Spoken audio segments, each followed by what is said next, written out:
مولانا محمد وعلی آلہ واصحابہ وبارک وسلم وصلی علیہ۔ دنیا کے تمام دیکھنے والوں کو، تمام چاہنے والوں کو، تمام پیار کرنے والوں کو، اور جہاں جہاں تک اس وقت میری آواز کو سنا اور مجھے دیکھا جا رہا ہے، جنید اقبال کی جانب سے انتہائی محبت کے ساتھ السلام علیکم۔ ایک بار پھر ناظرین، آپ کو پر نور صبح میں صبح نور کے ساتھ میں دل کی گہرائیوں سے خوش آمدید کہتا ہوں، اور آئیے بلا توقف چلتے ہیں حضرت ابو انیس محمد برکت علی علیہ رحمہ کی تالیف اسماء النبی کریم صلی اللہ علیہ وآلہ وسلم سے رسول اللہ صلی اللہ علیہ وآلہ وسلم کا ایک اسم مبارک پڑھنے اور سننے کی سعادت حاصل کرتے ہیں۔ سیدنا المرغب صلی اللہ علیہ وآلہ وسلم، ہمارے سردار، ترغیب دلانے والے، درود و سلام بھیجے اللہ آپ صلی اللہ علیہ وآلہ وسلم پر، آپ صلی اللہ علیہ وآلہ وسلم کے آل پاک پر اور صحابہ کرام رضوان اللہ تعالیٰ علیہم اجمعین پر۔ حضرت ابو امامہ رضی اللہ تعالیٰ عنہ سے روایت ہے کہ حضور نبی کریم صلی اللہ علیہ وآلہ وسلم نے فرمایا کہ اللہ تعالیٰ کو دو قطروں سے زیادہ اور کوئی چیز محبوب نہیں، ایک آنسوؤں کا وہ قطرہ جو اللہ کے خوف سے گرا ہو، اور دوسرا خون کا وہ قطرہ جو اللہ کے راستے میں شہادت کے وقت گرتا ہے۔ ناظرین کرام ہمارے ساتھ رہیں، کیونکہ آج آپ کو تاریخ کے جھروکوں میں ایک ایسی ممتاز ہستی کی بارگاہ میں لے کے جائیں گے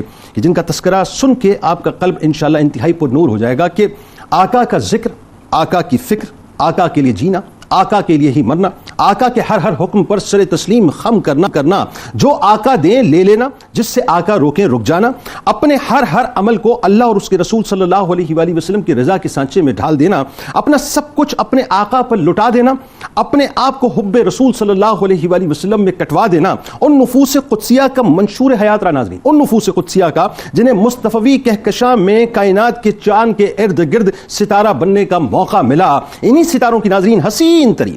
ترین کہکشاں کے حسین ترین تارے سرکار مدینہ صلی اللہ علیہ وآلہ وسلم کے بے انتہا پیارے، جن کے مبارک خون سے احد کا میدان آج بھی مہک رہا ہے، جن کے مبارک وجود سے آج بھی احد کی فضائیں معطر ہیں، جن کی شہادت کی عظمت پر قرآن و حدیث نازاں ہیں، جن کی زیارت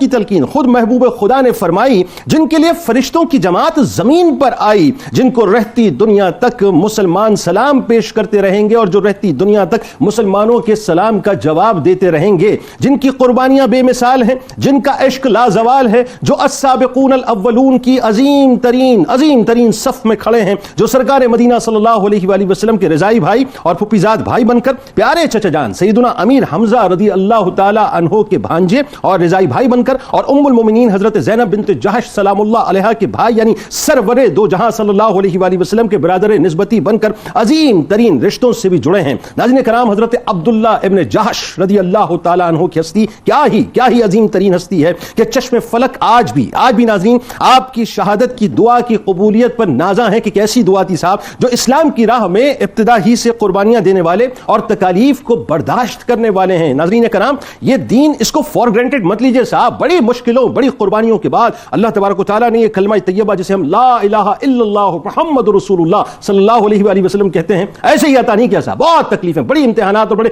آزمائشوں سے ہمارے اسلاف گزرے ہیں، جو دو مرتبہ جن کا تذکرہ ہو رہا ہے ناظرین، دو مرتبہ حبشہ اور مدینہ منورہ ہجرت فرما کر صاحب الہجرتین کا لقب پانے والے ہیں، جو عشق رسول صلی اللہ علیہ وآلہ وسلم میں انتہائی با کمال نظر آنے والے ہیں، کہ جو دنیا کی پراپرٹی تو ختم ہو جاتی ہے نا صاحب، یہ بنگلے، یہ گاڑیاں، یہ فلیٹس، یہ جتنی بھی پراپرٹیز ہیں ناظرین سب ختم ہو جاتی ہیں، جو دنیا کی پراپرٹی پر جنت کے محل کو ترجیح دینے والے ہیں، اپنے خاندان سمیت مدینہ منورہ کی طرف ہجرت فرمانے والے، اور ایسی ہجرت فرمانے والے ہیں جو اپنے رشتہ داروں سے اس طرح سے مکے کو خالی کر دیں کہ محلے کا محلہ بے رونق ہو گیا اور بہت سے مکانات مقفل ہو گئے، یعنی جو اپنا سب کچھ سرکار مدینہ صلی اللہ علیہ وآلہ وسلم کے قدمین شریفین پر نچھاور کرنے والے ہیں۔ حضرت عبداللہ ابن جحش رضی اللہ تعالیٰ عنہ وہ ہستی ہیں ناظرین جو اپنے زہد و تقوی اور عبادت و ریاضت کے سبب مستجاب الدعوات کہلانے والے ہیں، جو اپنے کریم آقا و مولا صلی اللہ علیہ وآلہ وسلم کے قدمین شریفین پر ہر لمحہ ہر ساعت اپنا سب کچھ قربان کرنے والے ہیں، جو بعثت نبوی صلی اللہ علیہ وآلہ وسلم سے قبل ہی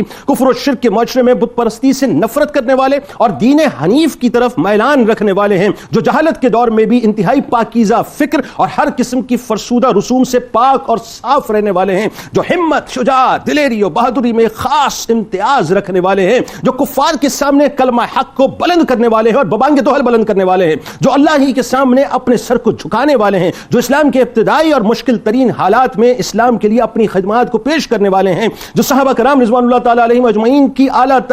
ترین جماعت میں سب سے پہلے کسی فوجی دستے کی کمان سنبھالنے کا اعزاز بھی اپنے کاندھوں پر سجانے والے ہیں. یعنی یوں کہیے ناظرین کہ جن کو پہلا سپہ سالار سرکار مدینہ صلی اللہ علیہ وآلہ وسلم نے اسلام کی تاریخ میں خود منتخب فرمایا, جو تمام عمر امام الانبیاء صلی اللہ علیہ وآلہ وسلم کی اطاعت و فرمانبرداری میں بسر کر کے شہادت کا جام بھی اپنی مرضی کا پینے والے ہیں, جو لوگوں میں سب سے زیادہ بھوک پیاس کی سختیوں کو برداشت کرنے والے ہیں, جو خدا اور اس کے رسول صلی اللہ علیہ وآلہ وسلم کی محبت میں تمام دنیا سے بے نیاز رہنے والے ہیں, جو جان عزیز کو اللہ کی راہ میں نثار کرنے کی تمنا لے کر جینے والے ہیں, جو غزوہ بدر میں بھی بڑی جانفشانی سے جہاد میں حصہ لینے اور پھر غزوہ احد میں جمع مردی اور جرت کی تاریخ کو رقم کرنے والے ہیں, جو سرکار مدینہ صلی اللہ علیہ وآلہ وسلم کے رضائی بھائی اور سرور دو جہاں صلی اللہ علیہ وآلہ وسلم کے پیارے چچا جان سیدنا امیر حمزہ رضی اللہ تعالیٰ عنہ کے رضائی بھائی ہونے کے شرف کے ساتھ اس اعزاز سے بھی نوازے جانے والے ہیں کہ جس قبر میں پیارے چچا جان سیدنا امیر حمزہ رضی اللہ تعالیٰ عنہ محو آرام ہیں, وہیں اسی قبر میں حضرت عبداللہ ابن جہش رضی اللہ تعالیٰ عنہ بھی آرام فرما ہیں. یعنی ایک رضائی بھائی سرور دو جہاں صلی اللہ علیہ وآلہ وسلم نے اپنے دونوں رضائی بھائیوں کو اپنے دست مبارک سے ایک ہی قبر میں اتارا تو ایسا لگا جیسے عشق پکار اٹھا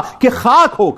ہو کر عشق میں چین سے سونا ملا. جان کی اکسیر ہے الفت رسول اللہ کی. ناظرین کرام, آغاز کرتے ہیں. ہمارے ساتھ آج 3 شخصیات موجود ہیں جو یقیناً کسی محتاج نہیں. پہلی شخصیت ممتاز عالم دین محترم جناب مفتی محمد اسحاق مدنی صاحب تشریف فرما ہے, دوسری شخصیت ممتاز عالم دین جناب علامہ اکرام حسین القادری صاحب تشریف فرما ہے, اور تیسری شخصیت ممتاز عالم دین جناب مفتی محمد مدنی رضا صاحب تشریف فرما ہے. تینوں آپ کو السلام علیکم, خوش آمدید. اور آخر میں انشاءاللہ ملک معروف شناخت جناب حافظ گوہر رانا صاحب منقبت کا نذرانہ پیش کریں گے. آغاز کرتے ہیں آپ سے. سب سے پہلے تو علامہ صاحب ایک ایسی ہستی ظاہر ہے, ایک روایت میں آتا ہے کہ حضرت صہیبہ رضی اللہ تعالیٰ عنہ, یعنی ظاہر ہے آپ حضرت امیر حمزہ رضی اللہ تعالیٰ عنہ کی بھی رضائی ماں اور سرکار مدینہ صلی اللہ علیہ وسلم کے حضرت عبداللہ ابن جہش رضی اللہ تعالیٰ عنہ کو بھی آپ نے دودھ پلایا. یعنی میں تو ابھی تک اس نسبتوں کے ٹرانس کے اندر کھویا ہوا ہوں کہ کیا اللہ تعالیٰ نے آپ کو رفت و مقام عطا کیا. شخصی تعارف سے آغاز کرتے ہیں, خاندانی تعارف, اور پھر جو عظیم رشتوں کی مالا میں اللہ تبارک و تعالیٰ نے آپ رضی اللہ تعالیٰ عنہ کو پرویا ہے. بسم اللہ الرحمن الرحیم. بہت شکریہ. شہداء احد کے فضائل قرآن و حدیث میں بے شمار بیان ہوئے, اور نجوم ہدایت کے جتنے بھی ستارے ہیں ان ستاروں میں حضرت عبداللہ بن جہش رضی اللہ تعالیٰ عنہ نجم ہدایت کی ایک عظیم منزل پر ہمیں نظر آتے ہیں, کیونکہ رسول اللہ صلی اللہ تعالیٰ علیہ وآلہ وسلم سے آپ کا ایک تو تعلق گھر کے اعتبار سے بھی ہے اور ایک تعلق شرف صحابیت کے اعتبار سے بھی ہے. تو اس اعتبار سے آپ کو دوہری فضیلت حاصل ہے کہ جب نبی پاک علیہ الصلوۃ والسلام کے خاندان کا ذکر آتا ہے ان میں بھی آپ شامل ہیں, اور جب حضور کے اصحاب کا ذکر آتا ہے آپ ان میں بھی شامل ہیں, اور پھر جب السابقون الاولون کا ذکر آتا ہے ان میں بھی آپ شامل ہیں. یقیناً اس میں بھی شامل ہیں. آپ کے حوالے سے یہ بات ہے کہ نبی مکرم علیہ الصلوۃ والسلام کے یہ رضائی بھائی ہوئے, جیسا کہ ابھی آپ نے ذکر فرمایا, اور حضور صلی اللہ تعالیٰ علیہ وآلہ وسلم کے رضائی بھائی حضرت سید الشہداء امیر حمزہ رضی اللہ تعالیٰ عنہ بھی ہیں اور یہ بھی ہیں. اس اعتبار سے ایک تعلق نسبت یہ بن جاتی ہے رضائی بھائی ہونے کے اعتبار سے. اور ابھی آپ نے ذکر فرمایا کہ ایک رضائی بھائی نے اپنے دونوں رضائی بھائیوں کو قبر کے اندر اتارا, تو یہ بھی بہت بڑی شرف کی بات ہے اور بہت بڑی سعادت کی بات ہے. اسی طرح نبی مکرم علیہ الصلوۃ والسلام کی 6 پھوپھیاں ہوئی ہیں, ان میں سے ایک پھوپھی جن سے حضور کا بہت زیادہ پیار تھا حضرت صفیہ, جن کے صاحبزادے حضرت زبیر بن العوام رضی اللہ تعالیٰ عنہ ہیں, اور ایک تو وہ شرف صحابیت سے مشرف ہوئے. اسی طریقے سے نبی پاک علیہ الصلوۃ والسلام کی جو پھوپھی حضرت امیمہ ہیں ان کے ساتھ ان کا تعلق ہے. حضرت امیمہ کے اسلام کے بارے میں علماء نے کلام کیا کہ اسلام ان کا ثابت ہے نہیں تھا, کیونکہ ایک پھوپھی حضرت صفیہ کے اسلام پہ تو سب کا اتفاق ہوا, باقی اور علماء نے جو ہے مطلب اپنی رائے کا اظہار کیا ہے. لیکن حضرت عبداللہ بن جہش رضی اللہ تعالیٰ عنہ کو یہ سعادت حاصل ہے کہ نبی پاک علیہ الصلوۃ والسلام جب دار ارقم میں تشریف فرما نہیں ہوئے ہیں اور آپ بالکل جوانی کی عمر میں ہیں, اس وقت آپ نے اسلام قبول کیا ہے. تو نبی پاک علیہ الصلوۃ والسلام کی بارگاہ میں جب آپ نے شرف صحابیت کے اس درجے کو حاصل کر لیا, تو اللہ تبارک و تعالیٰ کے محبوب صلی اللہ تعالیٰ علیہ وآلہ وسلم کے ساتھ جو ان کے خاندانی تعلق تھا اور ایک شرف صحابیت سے جب آپ مشرف ہو گئے تو حضور سے بڑے قریبی تعلق آپ کا ہر اعتبار سے رہا.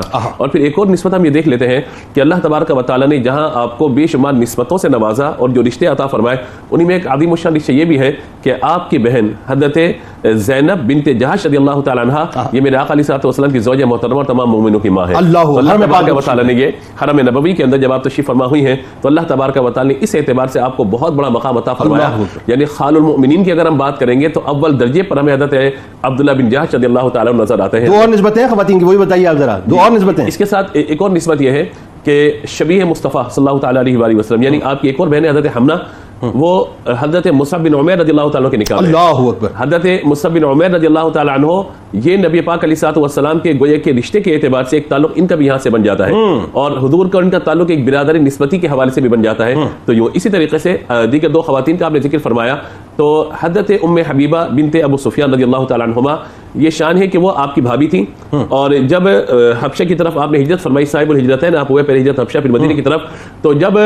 وہ عبید اللہ جو آپ کے بھائی کے نکاح میں تھے ان کے نکاح سے نکل گئی تو نبی پاک علیہ الصلوۃ والسلام نے انہیں اپنے نکاح میں لے لیا. تو یہ ایک نسبت ہے. تیسری نسبت یہ ہے کہ جو آپ کی اپنی زوجہ محترمہ ہے حضرت زینب بنت خزیمہ، جب آپ کی شہادت ہو گئی تو نبی پاک علیہ الصلوۃ والسلام نے ان سے نکاح فرما کر انہیں اعزاز عطا فرمایا. تو گیا آپ کی نسبت سے 3 خواتین نبی پاک علیہ الصلوۃ والسلام کے حرم میں داخل ہوئی. یعنی 11 ازواج مطہرات میں میرا ناقص علم یہ کہتا ہے کہ کسی اور خاندان کو یہ شرف حاصل نہیں ہے جو حضرت عبداللہ ابن جہش رضی اللہ تعالیٰ عنہ کو یہ شرف اللہ تبارک و تعالیٰ 3 خواتین حرم نبوی صلی اللہ علیہ وسلم میں آپ کی نسبت سے تشریف لائی. بالکل ایسے ہی ہے، بالکل ایسے ہی ہے. اچھا، اسی طریقے سے اگر ہم وہ ذکر کرتے ہیں کہ ان صحابہ کا جنہوں نے بہت ابتدا میں اسلام قبول کیا تو ان میں آپ کا بعض علماء نے لکھا کہ 21واں نمبر ہے، یعنی آپ حضرت عمر فاروق اعظم رضی اللہ تعالیٰ عنہ سے بھی قبل اسلام قبول کرنے والے صحابہ کرام علیہم رضوان میں. تو یہ اللہ تبارک و تعالیٰ آپ کو سعادت عطا. ایک بات جو بڑی خاص آپ کے بارے میں پڑھتا ہوں اور وہ یہ کہ یہ وہی بات ہے کہ انسٹنکٹ، جو بیسک انسٹنکٹ انسان کا ہوتا ہے، جو جبلت ہوتی ہے، یعنی جو سعید روح والا جو تصور ہے کہ دین حنیف کی طرف میلان شروع ہی سے آپ کا تھا. اس وقت بھی آپ نے اس دور میں جہاں جہالت کا دور تھا، شرک کا دور تھا، آپ نے کسی طور سے شرک نہیں کیا. جی، آپ کے لیے یہ بات لکھی گئی ہے کہ بہت سارے لوگ ایسے کہ جو دین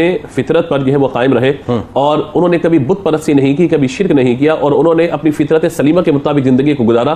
ان میں جہاں حضرت عید رضی اللہ تعالیٰ کا ذکر خیر کرتے ہیں، حضرت سیدنا صدیق اکبر رضی اللہ تعالیٰ کا ذکر خیر کرتے ہیں، وہیں آپ کا نام آتا ہے کہ آپ بھی اسی دین پر تھے، دین ابراہیمی کے پیروکار تھے. کیونکہ اللہ تبارک و تعالیٰ نے آپ کو ایک مقام و مرتبہ عطا فرمانا تھا، تو اللہ تبارک و تعالیٰ ایسی شخصیات کو پھر کفر سے، شرک سے، ہر طرح کی چیزوں سے پاک رکھتا ہے. اور یہ اللہ تبارک و تعالیٰ کی عطا سے نبی پاک علیہ الصلوۃ والسلام کے انتہائی قریبی رہے. اور حضور صلی اللہ تعالیٰ علیہ وسلم سے نسبتوں کا جو تعلق ہے، یعنی حضور کا اتنا محبت فرمانا کہ نبی پاک علیہ الصلوۃ والسلام کا خود اپنے ہاتھوں سے قبر میں ان کو داخل کرنا، اور ایک ہی قبر میں سید الشہداء امیر حمزہ رضی اللہ تعالیٰ کے ساتھ اس سے اندازہ ہو جاتا ہے کہ حضور ان سے کتنا پیار کرتے ہیں اور یہ حضور سے کتنا پیار کرتے ہیں. اللہ اکبر. اور کمال دیکھیں وہی بات ہے کہ رضائی بھائی کا بھی مطلب اللہ تبارک و تعالیٰ نے تاج سجایا اور برادر نسبتی ہونے کا بھی تاج سجایا. اچھا، اب اس میں حضرت عبداللہ ابن جہش رضی اللہ تعالیٰ عنہ کا قبول اسلام، تھوڑا سا اس پہ کھل کے گفتگو کرتے ہیں کیونکہ ایک ذرا سا اشارہ تو آیا. اچھا، اس وقت کے جو حالات تھے وہ بھی ذرا لوگوں کو بتائیے، کیونکہ وہی بات ہے جو میں ابتدا میں ایک بات کر رہا تھا کہ دین کو صاحب اتنا فار گرانٹیڈ مت لیجیے. بڑی مشکلوں سے دین پہنچا اور جن مشکلوں سے گزرے صحابہ، وہ مشکلات جو ہیں بیان ہونا بہت ضروری ہے. مینو ان تو ظاہر نہیں بیان ہو سکتی. السابقون الاولون کی صف میں کھڑے ہونا، جس کے بارے میں قرآن جو ہے وہ بڑا مقام بڑا بیان کرتا ہے، اور پھر آپ کا مقام اور مرتبہ قرآن کے نزدیک،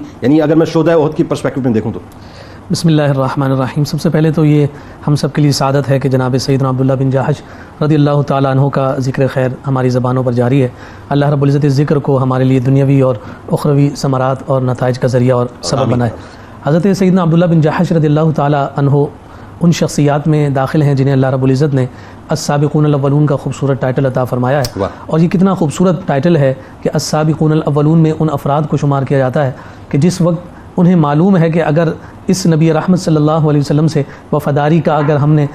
دم بھر لیا تو ہم پر کس انداز کے مظالم اور کس انداز کی مشقتیں آ سکتی ہیں. یوں سمجھیے کہ دیوار پر لکھے ہوئے تمام صحبتوں کو پڑھنے کے بعد بھی حضور علیہ الصلوۃ والسلام سے وفاداری کا اعلان کرنا یہ کتنے بڑے دل جگرے کی بات تھی. ببانگ دہل اس بات کا اعلان کرنا یہ یقیناً ایسے ہی خوبصورت اور حسین و جمیل اور صبر و استقامت کے پیکر ہستیوں کے ہی نصیب اور مقدر میں آئی. اور پھر جنہیں سابقون الاولون کا ٹائٹل مل گیا اور واقعی انہوں نے حضور علیہ الصلوۃ والسلام کے ساتھ ہر چیز کو پس پوچھ رکھ کر وفاداری کی ہے، تو پھر قرآن نے بھی ان کے بارے میں فرمایا کہ یہ لوگ تو وہ ہیں کہ جو اپنے رب سے راضی ہیں اور ان کا رب ان سے راضی ہے. اللہ رب العزت نے انہیں دنیا ہی میں اپنی رضامندی کی اور اپنی خوشنودی کا وہ خوبصورت مجدہ، بشارت اور خوشخبری عطا فرما دی. جناب عبداللہ بن جہش رضی اللہ تعالیٰ عنہ ایمان لے کر آ رہے ہیں. نہ صرف وہ ایمان لے کر آئے ہیں، یہ بات ہم پہلے بھی کر چکے، یہ السابقون الاولون کے جو افراد ہیں، نہ جانے اللہ رب العزت نے ان کا انتخاب کس بنیاد پر کیا ہے. جتنے بھی یہ 40 سے پہلے کے ہمیں نام نظر آتے ہیں، یہ سارے کے سارے جیسے ہی ایمان لے کر آ رہے ہیں تو اگلے دن سے ہی مبلغ ہیں.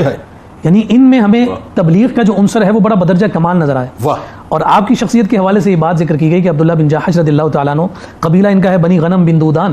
آپ کا ان سے تعلق ہے. نہ صرف آپ خود ایمان لے کر آئے، تبلیغ کا جب سلسلہ شروع کیا اور آپ جب مدینہ تشریف لے کر گئے ہجرت کر کے، ان کا پورا محلہ خالی ہو گیا تھا. یعنی سارے خاندان کو آپ دار اسلام میں داخل کر کے آپ مدینہ المنورہ لے کر چلے گئے. اور پھر آپ ذرا یہ دیکھیے کہ نبی رحمت صلی اللہ علیہ وسلم نے جناب عبداللہ بن جہش رضی اللہ تعالیٰ عنہ کی تبلیغ کو جس انداز میں سراہا ہے، جس انداز میں حضور علیہ السلام نے انہیں اعزاز اور شرف عطا فرمایا ہے، وہ بھی ہمارے سامنے ہے کہ کائنات کے تاجدار صلی اللہ علیہ وآلہ وسلم مدینہ المنورہ میں جناب مصعب بن عمیر کے ساتھ جنہیں مبلغ کا فریضہ عطا فرما رہے ہیں وہ جناب عبداللہ بن جہش رضی اللہ تعالیٰ عنہ ہیں. پھر آپ ذرا یہ دیکھیے کہ کائنات کے تاجدار صلی اللہ علیہ وسلم حضور نبی رحمت صلی اللہ علیہ وسلم کے چونکہ یہ پھوپھی ذات بھی ہوئے، اور پھر جناب سید الشہداء سیدنا امیر حمزہ رضی اللہ تعالیٰ عنہ کے ساتھ خاص تعلق اور خاص نسبت ہے. اور دار ارقم کے جسے آپ یہ کہتے ہیں کہ وہ مسلمانوں کی پہلی درسگاہ بنی ہے مکہ المکرمہ میں کہ جہاں حضور علیہ الصلوۃ والسلام مسلمانوں کو تبلیغ فرما رہے ہیں کہ اس سے بھی پہلے ایمان لانے والے ہیں. ٹھیک، بالکل جب یہ اس سے بھی پہلے ایمان لے کر آ رہے ہیں بالکل تو اس کا مطلب یہ ہے کہ آپ اس وقت تبلیغ فرما رہے ہیں کہ جس وقت تبلیغ کا کوئی مرکز بھی قائم نہیں ہوا تھا. بالکل ٹھیک ہے. جیسے حضور نبی رحمت صلی اللہ علیہ وآلہ وسلم ہر مقام پر پہنچ کر مسلمانوں کو لوگوں کو دار اسلام کی جانب لانے کے لیے محنت فرما رہے ہیں تو ان کے ساتھ اگر سر فہرست کوئی ہستی ہمیں نظر آ رہی ہے تو جناب عبداللہ بن جحش رضی اللہ تعالیٰ عنہ کی. یعنی وہ پریشر دیکھیں نا کہ کفار کو اس وقت کتنا شدید ترین تھا، اس پریشر کو بیئر کرنا اور ایک نئے دین کو متعارف کروانا یہ کتنا مشکل ترین کام تھا. بالکل ایسا ہی ہے اور یہ بات اظہر من الشمس ہے اور اس میں کوئی دو رائے نہیں ہے کہ یہ انہی قربانیوں کا نتیجہ اور ثمر ہے اور اس استقامت ہی کی برکت ہے کہ آج ہم اپنے رب ذوالجلال کی بارگاہ میں سر بسجود ہوتے ہیں اور آسانی، راحت اور اطمینان کے ساتھ اپنے رب کی عبادت اور بندگی کرتے ہیں. اگر وہ خون نہ بہایا جاتا، وہ مظالم اور تکالیف برداشت کرتے ہوئے یہ پائے استقامت کو قائم نہ رکھتے تو شاید اسلام اس صورت میں اور اس کیفیت میں ہمارے سامنے موجود نہ ہوتا. حقیقت یہی ہے کہ قیامت تک جتنی بھی عبادتیں اور ریاضتیں کی جاتی رہیں گی ان کا صدقہ جاریہ انہی ہستیوں میں ہے اور جن میں جناب عبداللہ بن جحش رضی اللہ تعالیٰ عنہ کی ذات والا صفات بھی ہمیں نظر آتی ہے. جیسا کہ میں نے یہ بھی بات عرض کی کہ آپ بہترین مبلغ ہیں اور آپ کی تبلیغ کا عالم یہ ہے کہ جس سمت آپ تبلیغ فرماتے ہیں تو اس تبلیغ کے اثرات مرتب ہوتے ہیں. بڑا مشکل کام ہوتا ہے کہ اپنے گھر والوں کو قائل کرنا، چونکہ گھر کے افراد ایسے ہوا کرتے ہیں کہ جو آپ کی خلوت و جلوت دونوں کو جانتے ہیں. بالکل ایسا. باہر کے افراد کے سامنے جو ہے گفتگو کرنا یا انہیں کسی بات پر قائل کرنا یہ اور کنونس کرنا آسان ہوا کرتا ہے بنسبت اس کے کہ آپ گھر کے افراد کے ساتھ معاملہ اور تعلق کریں. لیکن جناب عبداللہ بن جحش رضی اللہ تعالیٰ عنہ کے کردار کی پاکیزگی کی ضمانت ہی اس بات سے ملتی ہے کہ آپ نے جب تبلیغ کا آغاز فرمایا ہے تو آپ کی اس تبلیغ سے سب سے زیادہ جو متاثرین ہوئے وہ آپ کے خاندان کے افراد ہوئے ہیں، جن میں آپ دیکھیے کہ آپ کے جو دونوں بھائی جو پہلے ایمان لے کر آئے، ایک نے ارتداد وہ حبشہ میں وہ معاملہ ہوا، دوسری سمت گیا، دوسرے ان کے جو بھائی ہیں وہ ساتھ موجود ہیں. پھر اس کے بعد دیگر جو افراد ساتھ داخل ہوئے، آپ کی بھابیاں ہیں، دیگر افراد ہیں، خاندان کے جو افراد ہیں وہ سارے کے سارے اسلام میں داخل ہو رہے ہیں. یہ آپ کے کردار کی پاکیزگی کی جانب اشارہ ہے. جیسا کہ آپ نے بھی ذکر فرمایا کہ ابتدا ہی سے آپ ان تمام قسم کی جو ہے وہ لغویات سے مبرہ تھے، مصفہ تھے. آپ نے بت پرستی کو کبھی جو ہے اپنے سامنے نہیں آنے دیا. دیگر قسم کی جو بھی معاملات تھے جو اسلام کے برخلاف تھے آپ اس سے پاکیزہ اور مصفہ تھے. یہی کردار کی پاکیزگی ہے جس کی بنیاد پر عبداللہ بن جحش نے اپنی تبلیغ کے ذریعے سے مسلمانوں کو. اچھا، اس میں جو بڑا اہم نقطہ ہے مفتی صاحب جیسا کہ علامہ صاحب فرما رہے تھے اور یہ اس پہ تھوڑا سا کھل کے بات ہونی چاہیے. بڑا مشکل ہوتا ہے کسی کاز کے لیے اپنا نارملی لوگ وقت دے دیتے ہیں لیکن اپنی جائیداد اپنا مال جو ہے قربان کر دینا بڑا مشکل ترین کام ہوتا ہے. آپ یہ دیکھیے کہ پورا کنبے کا کنبہ، قبیلے کا قبیلہ جو ہے اپنی جائیداد کو اسلام کی راہ میں قربان کر دینا. ذرا اس پہ کلام کیجیے. دوسرا، آپ کو اس کے بدلے میں جو بشارت ملی وہ کتنی عظیم ترین بشارت ملی. پھر ہجرت کی تکالیف بھی تو کوئی آسان نہ تھی صاحب. یعنی اب دیکھیں اپنی ساری پراپرٹی چھوڑ کے ہجرتیں کرنا اور پھر وہ قربانیاں دینا جس کا آپ تصور بھی نہیں کر سکتے. بتائیے ذرا. بسم اللہ الرحمن الرحیم. یقیناً اس کا تو کوئی انکار نہیں کر سکتا کہ اسلام ایک ایسا دین ہے کہ جس نے جب نبی کریم علیہ الصلوۃ والسلام نے اعلان نبوت فرمایا تو ایک یہ اعلان ایسا تھا کہ جس نے دنیا میں انقلاب برپا کرنا تھا. اور اگر ہم انقلاب کے اسباب پر غور کریں